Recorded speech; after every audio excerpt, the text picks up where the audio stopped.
Welcome back to the channel, guys, and welcome to the first episode of Simracing Reddit Weekly, where we go over the past week on the Simracing Reddit, see what people have to say, some of the best moments, some of the worst moments, some of the crazy inventions.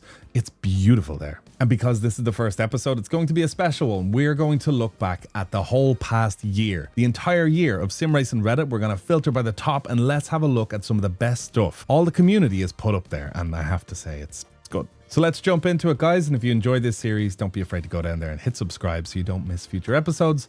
Let's get to it. Right, the first one is quite brazen. Sim racing may have saved my life, and we have an image that kind of jumps out at us. A wrecked car. I'm going to read it out for you. Mods, if this isn't the place for this, my apologies. This is okay. You get a pass, buddy, on this one, okay? The day before Halloween last year, I was hit head on by another driver while I was heading to work at 8 in the morning. Guy was driving recklessly, hit the back of a trailer and popped into my lane. Before I could even process what was happening, I was already turning away, looking at the damage. That quick reaction to turn caused my car to ricochet off another vehicle, which may have helped in me being able to walk away after getting cut out. Got cut out. Yes, he would have got cut out from this. Yeah, that is yeah, I say the door was not opening easily after that one. Said he's still suffering from upper back pain and hip issues, but it could have been a lot worse. Countless times avoiding accidents in the virtual world definitely played a part in my reaction. Let me know down below if you guys are sim racers. Have you guys ever had a moment or an issue in real life while driving where you just thought, whoa, I fixed something instinctively, and you're like, well, that was sim racing? Because I have to say, I had a moment recently where a friend of mine let me drive his car, Peter McCann, shout out to him, and I was driving this Clio, beautiful car, so much fun. The brakes are incredible on it though, and it was quite slippy on the track, and I turned in just a little bit as I started braking, which we all know is going to upset the back of the car. I thought it was straight, but I kind of straightened up, got on the brakes, but the inertia was still moving out a little bit, and I kind of fishtailed it into the corner, and I'm there thinking, oh my, I'm going to crash Peter's poor car here, but instinct took over. I've done it 1,000 times before. It felt very familiar. So imagine not having done sim racing before, and that's the first time you experience that, you're probably going into a wall. But in the comments on this, there seems to be a bit of a debate whether or not sim racing is actually something that can be used as a tool to help you out in real life when it comes to driving. Personally, I think it is. There's a lot of people who say that not necessarily it is. I'm not 100% sure about that. Someone says, did you report that guy to the mods for reckless driving? I think it'll get him banned from iRacing for a bit. This is a completely traumatic incident. This guy leaves this comment. Jokes aside, hope you're doing well and glad you're still here with us. Sir Charlie, bad. But someone said, yeah, not to burst your bubble, but I doubt sim racing saved your life. Advancements in car design did. Arguably, there's point to that. You know, cars are getting stronger. You know, quick reaction times is what saves lives as well. Came here to say the same. Bro did maybe 5% of the work. Engineers did the rest. I don't know, 5% turning away from a head-on collision? I think I'd give it maybe more than 5, but I'll leave that one up to you. The sim box has come a long way. Now, this is a pretty cool post, all right? Check this out here. It looks like just a normal box, you know? Nothing wild going on here, just, you know, bit of furniture. There is a AC little unit going on here, though. There's a bit of funkiness. Bang. Look at this. This guy made a whole rig in a complete fold-away system. I'm sure it gets a little bit hot in there, but hey, we'll just forget about that. I guess it's immersion at the end of the day. Check out that for a rig. We got a fan in here. I'm sure there's a bit of cooling going on. You know, we got DDU here, button box. We got the Stream Deck with the dials. Oof. A SimuCube with a GSI X29. We got a nice monitor here, an ultra wide. Wow, what a setup. And then to fold away inside of this, good job, Mohang. Apparently a moderator commented saying, we appreciate the reports, but this is not what we meant when we wrote no box pics. No box pics looks to be box pics, and order screenshots will always be removed. Rigs or hardware pieces must be in your possession and out of the box to be approved. They reported it for a box pic. That's pretty funny. House gets robbed. Thank God they didn't open my sim box. I suppose it takes box to the whole next level, huh? Where's Michael? He's in his box. But no, epic build. Got stopped in customs. That's an interesting one. Fair play to him for being able to grab a pick. I do be real nervous in those kind of instances. Can you guess what this is? I wonder what it is. It looks to be a steering wheel.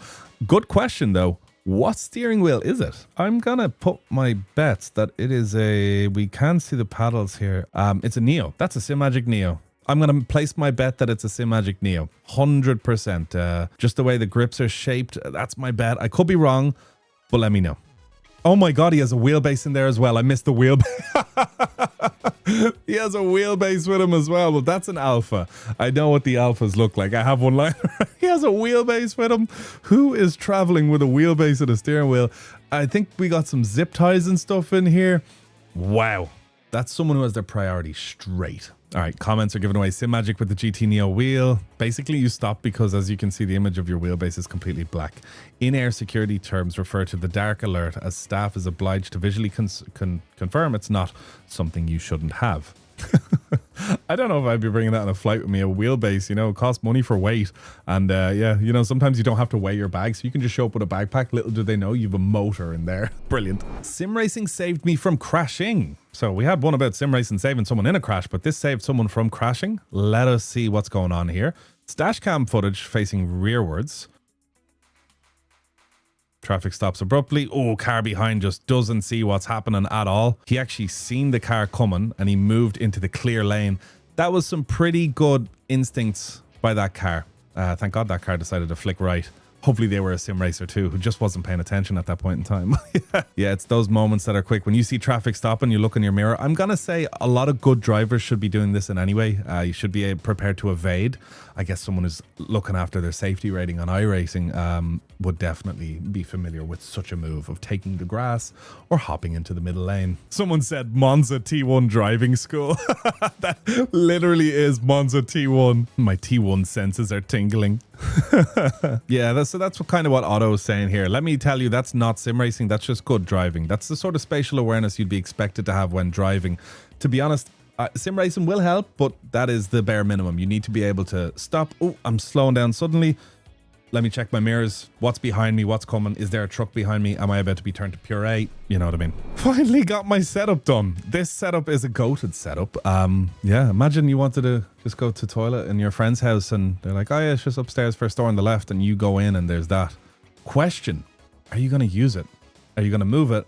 What are you going to do with it? Yeah. FOV police will be here to really, they have, I'm sure they have a word to say about that. The perfect setup for endurance racing. It truly is the only issue with endurance racing. You could drive for 5 or 6 hours in a row, but the problem is taking in hydrating and dehydrating. Yep, that's a shitty setup. That got an award. Code Brown just got real. You could, yeah, and that's sort of a setup you're allowed to follow through with a Code Brown. Someone said, imagine getting taken out mid-race and the guy says he was shitting. That is a bit ridiculous in fairness. Right, so Guz says from start to finish, here we have what appears to be a shed. We know the sheds in sim racing are synonymous with old Jimmer Broadbent. This seems to be some sort of a project. So how big is it? This is a general door. We have a tire down here for a bit of a size reference. Looks like I think this was just dropped here, pre-made. Looks to be, or maybe it was made here. I'm not sure. Maybe like a few panels, but okay. We got ventilation. That stuff is all boxed up. All the electrics in, outlets, sockets, lights. Okay. Look at the flooring. Oof. Wait until you get a rig in there and scratch it. Oh, nice. So some walls are black, some walls are white. Really, really like that. I wanted to get that wall painted black, but Sophie wasn't into it. We'll do it one day when she's in work. Aircon, look at this. Oh, wow. They really went all out. Amazing. The TV there. Shelf above. Wow. Mega. What a cool office space. What a cool man cave. Oh yes, that is incredible. Check it out. That's a sick setup. The PC in the middle doing both. I rate this highly. After all this, someone comments going, the TV is too far away. It is true. You could get a mount and bring it closer, or you could cut a hole and make a little box outside. Either way, exceptional build. Really cool. Dylan Fraser, bro, brought the whole sim racing rig to the beach. Now, I've seen this previously. This is a post I've actually seen. I've many questions about it. Firstly, why would you do something like this? Secondly, he actually has a surfboard. What's the point of... Who would bring a gaming PC in an environment with sand? I love the way he put the mat down as if that's actually going to do anything. Some form of a TV rig setup here. Where's the power coming from? What? You know, a lot of questions, but it really... The root question where it all funnels down to... is why? Why would someone do this? Just because he can? Just because you can do something doesn't mean you should do it. I'm not sure. It's not even a good day. Just doing a few races. Fair play to him. Oh, let my little cousin use it for 2 minutes. Ouch. Now, I was trying to figure out what happened here, and so he said, dude, how? It says those dainty monitor legs are right at the edge of the table. Oh, wow. So if you have a close look at this here, we can actually have a look and see these legs. There's nothing behind them. That's it. If they go forward this way just a little bit, they fall off. And what does it hit? Bosh. I've made a sus looking image here, but you get the point. Oh, what a bad way. Personally, I've never mechanically killed a monitor before. There's a few times I've moved my microphone, it's hit that monitor, and I've had to be like, whoop, are you good? Ah, that's painful. That's real painful. And you have to like be cool because it's just a kid. It's like, don't worry about it. It's okay. I'll fix it. It's like, that's going in the bin. A sliding monitor solution. I'm posting this in the event someone else is looking for a solution to the same problem I had. Basically, a sliding door rail attached to a piece of 2 meter 45 by 45 timber. Second piece of timber is placed below to keep everything flush when the monitor is attached to it. But look at this thing. That's incredible. So it just rocks across so he can use it for his PC. Slide it across. That's pretty neat and pretty smart. Look at the wheels and the setup he's done for this.